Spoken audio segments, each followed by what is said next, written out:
ত্রিপুরা দলের সুপ্রিমো প্রদ্যুৎ কিশোর মানিক্য দেববর্মনকে নিশানা করে তোপ দাগলেন আমরা বাঙালির সচিব গৌরাঙ্গ রুদ্রপাল।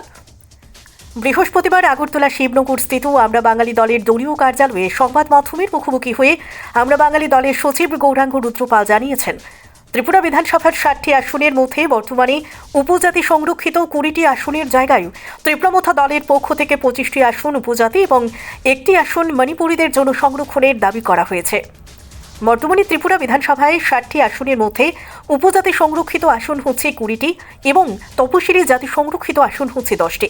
এখন বিধানসভায় 20টি উপজাতি সংরক্ষিত আসনের জায়গায় 25টি আসন উপজাতি সংরক্ষিত এবং একটি মণিপুরি হলে 26টি সংরক্ষিত করা হলে সংবিধানের জনসংখ্যানুপাতে সংরক্ষণের মূলনীতিকেই বদলাতে হবে বলে ত্রিপুরা দলের সুপ্রিমো প্রদ্যুৎ কিশোর মানিক্য দেববর্মনকে নিশানা করে তোপ দাগালেন আমরা বাঙালি দলের সচিব গৌরাঙ্গ রুদ্রপাল।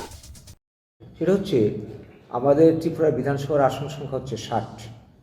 তো এই 60টি বিধানসভার মধ্যে সংরক্ষণের নিয়ম অনুযায়ী আমরা জানি কনস্টিটিউশনে যেটা রয়েছে সংরক্ষণ হয় জনসংখ্যানুপাতে। তো ত্রিপুরার যে বাঙালির মধ্যেও দুটো অংশ রয়েছে, একটা জেনারেল, একটা হচ্ছে তফসিলিভুক্ত, আর রয়েছে উপজাতি। তো সেখানে এই জনসংখ্যার হিসেব অনুযায়ী দেখা যাচ্ছে যে উপজাতি জনগোষ্ঠীর জন্যে সর্বাধিক 20টি আসন হয় না, আরও কম হয়, যাই হোক সর্বাধিক 20টি আসন সংরক্ষণ হতে পারে 60-এর মধ্যে।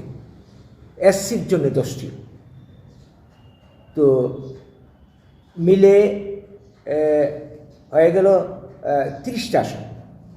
60-এর মধ্যে 30 মানে অর্ধেক, 50%।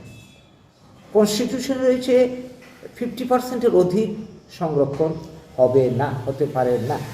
তো সেটা ফুলফিল আছে।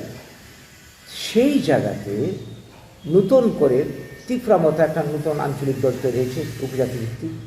তারা দাবি তুলল যেন অতিরিক্ত আরও 6টা আসন, 5টা তফসিলিভুক্ত উপজাতির জন্য, একটা মণিপুরের জন্য, যদিও মণিপুরের জেনারেল, 6টা আসন। এটা কী করে সম্ভব? এটা তো সংবিধানের মূল নীতির পরিপন্থী।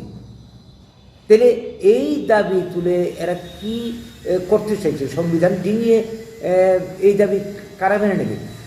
যদি সংবিধান সংশোধন করতে তাহলে এটা গোটা দেশের জন্য চেঞ্জ হবে। এখন আমি আপনাকে একটা প্রশ্ন করছি, আমাদের যিনি সুপ্রিমো রয়েছেন মহারাজা মানে প্রদ্যুৎ কিশোর, ওনার উদ্দেশ্যে আপনার কি থাকবে গিয়ে বার্তা? সেটা আমি বলছি। অ্যাকচুয়ালি আমরা মনে করছি যে এই দাবি এটা অসাংবিধানিক দাবি, অযৌক্তিক দাবি, সেই জন্য আমরা এটার বিরোধিতা করছি। এটা হওয়া সম্ভব না। ওদের জন্য যদি আসন বৃদ্ধি করতে হয় তাইলে সামগ্রিকভাবে গোটা রাজ্যের যে বিধানসভার আসন বৃদ্ধি হতে হবে, সেই অনুপাতে তফসিলি মুক্ত যারা রয়েছে শিডিউল কাস্ট তাদের আসন বৃদ্ধি হবে, সবের আসন বৃদ্ধি হবে, তখন সেটা হতে পারে। এর আগে কোনো মতেই হওয়া সম্ভব না। এর জন্য আমরা এটা বিরোধিতা করছি। আসলে আমরা মনে করি এই অযৌক্তিক দাবি তিনি এটা না বোঝার কথা না, তুলে উপজাতি সরল প্রাণ যারা রয়েছে তাদেরকে একটা কি বলবো, একটা সুরসুরি দেওয়া। আপনার নাম? আমার নাম গৌরাঙ্গ রুদ্রপাল, আমি আমরা বলেছি জীবনের সচিব।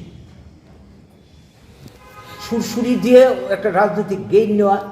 সামনে আসছে ভিলেজ কাউন্সিলের নির্বাচন, ওদেরকে মানে কাছে টেনে নেওয়ার এটা একটা প্রক্রিয়া হতে পারে, কিন্তু সবাই তো সেটা বুঝছে না।